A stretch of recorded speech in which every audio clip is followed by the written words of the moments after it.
ভোলার চরফ্যাশনে অনাবাদি পতিত জমি ও বসত বাড়ির আঙিনায় পারিবারিক পুষ্টি বাগান স্থাপনের লক্ষ্যে কৃষকের মাঝে কৃষি উপকরণ বিতরণ করা হয়েছে। টি টেলিকম ডেকোরেটর অ্যান্ড ইভেন্ট, ভুঁইয়ারহাট।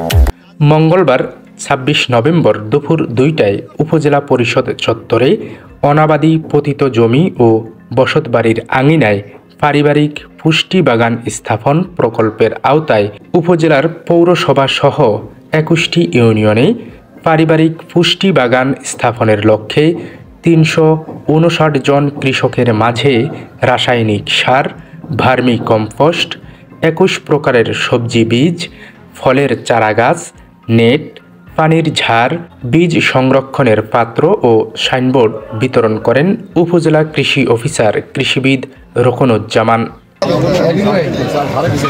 এ সময় উপস্থিত ছিলেন উপজেলা উদ্ভিদ সংরক্ষণ অফিসার আজম সানাউল্লাহ, উপসহকারী কৃষি কর্মকর্তাগণ, বিভিন্ন ব্যক্তি ও কৃষকগণ।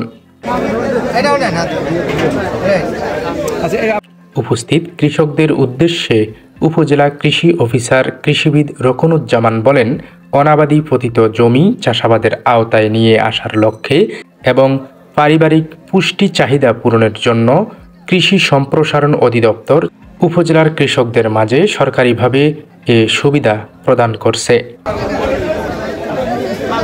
এ সময় দেশের অর্থনীতিকে কৃষি নির্ভর করে গড়ে তুলতে সকলকে কাজ করার আহ্বান জানান তিনি।